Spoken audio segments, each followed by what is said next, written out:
श्री रविंद्र सिंह भाटी। धन्यवाद सभापति महोदय। आज आपने राजस्थान कोचिंग सेंटर नियंत्रण एवं विनियमन अधिनियम पर विधेयक पर मुझे बोलने का मौका दिया। मैं मेरी बात शुरू करूंगा। सैकड़ों युद्ध लड़े थे उन्होंने, 80 घाव लगे थे तन पे, फिर भी व्यथा नहीं थी मन में। उन लाइनों से साहब, राजस्थान का इतिहास बहुत गौरवशाली है और बड़ा दुख होता है जब राजस्थान के इतिहास को, उस गौरवशाली इतिहास को देश की सबसे बड़ी पंचायत में चैलेंज किया जाता है और उसको लेके हम सब चुपचाप बैठे सुनते हैं। मुझे लगता है कि उन तमाम लोगों को मुंह तोड़ जवाब देने की जरूरत है। आज का जो बिल है वो बहुत जरूरी बिल है, कोचिंग का बिल है। कई सारे तमाम जो हमारे सदस्य हैं उन्होंने अपनी अपनी बात रखी, कई सारे सुझाव दिए। चर्चा शुरू हुई आत्महत्याओं को लेके कि हमारे जो युवा है, जो विद्यार्थी है, वो आत्महत्या क्यों कर रहे हैं। बिल कुछ और कह रहा है, सिचुएशन कुछ और है। आत्महत्या इसलिए हो रही है क्योंकि आज के समय में उन विद्यार्थियों पे, उन युवाओं पे, उन बच्चों पे जबरदस्ती वो तमाम चीजें थोप दी जा रही है। इसमें गलती किसकी? गलती है अभिभावकों की। साहब, माइतर है वही टाबरा ना संभाल है। आज के समय में जो हमारे बच्चे हैं, जो स्टूडेंट हैं, जो IIT जी की तैयारी कर रहे हैं, उनको इरोडोव, क्रोटोव जैसी थ्योरीज पढ़ाई जाती है।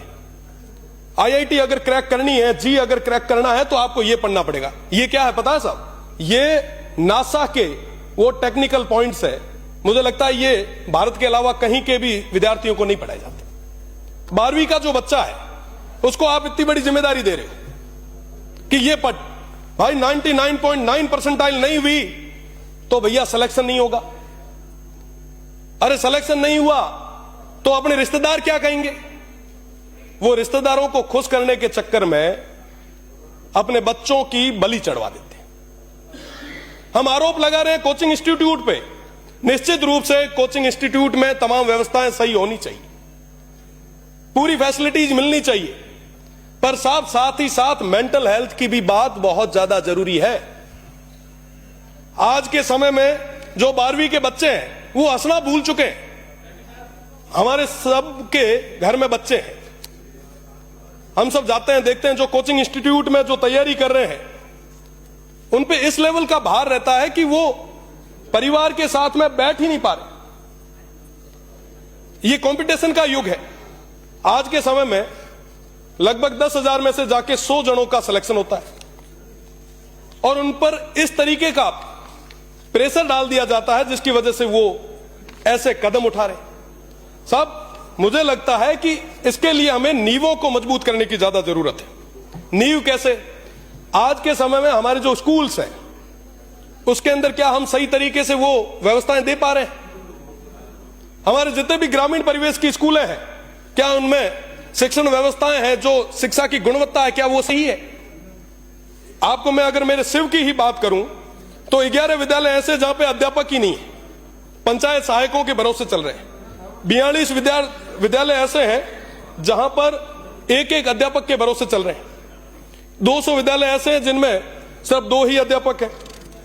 और फिर हम बात कर रहे हैं साहब कि बेहतर शिक्षा हमारे विद्यार्थियों को मिले।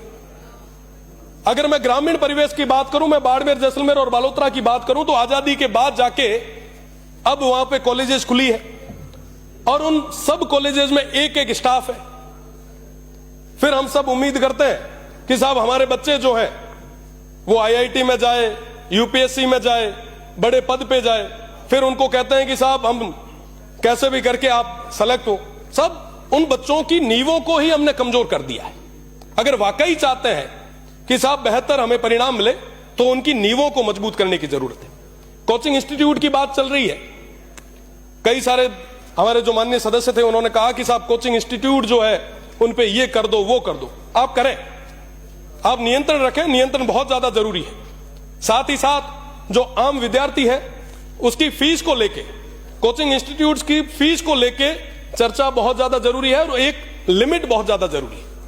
पर साहब अगर आपने राजस्थान की कोचिंग इंस्टीट्यूट्स को बंद कर दिया तो ये सारे बच्चे वहां राजेंद्र नगर, मुखर्जी नगर जाके धक्के खाएंगे। वहां के हालात जाके देखो आप साहब, 4x4 मीना पगी लांबा को नहीं इतनी जगह रही है, और वहां पे हमारे जाके बच्चे परेशान होंगे।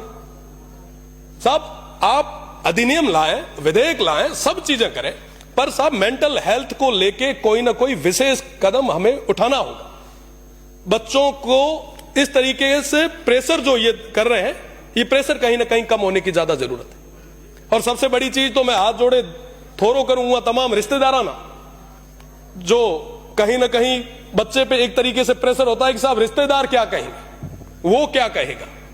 तो निश्चित रूप से काउंसलिंग की बहुत ज्यादा जरूरत है।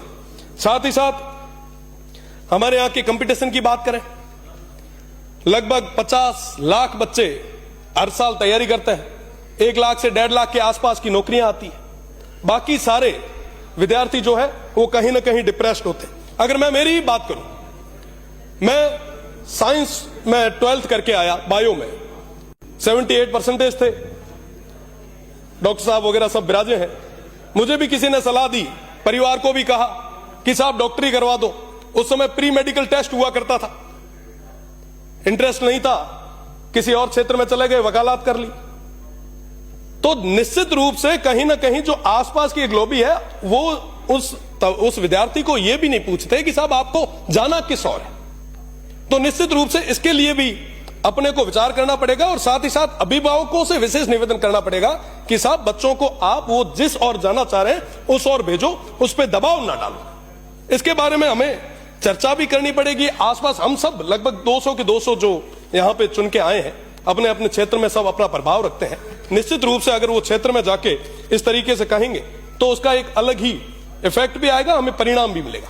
आज के समय में जो कोचिंग इंस्टीट्यूट्स में या कंपटीशन एग्जाम में जो तैयारी कर रहे हैं, उनमें हर 10वां बच्चा डिप्रेशन का शिकार है।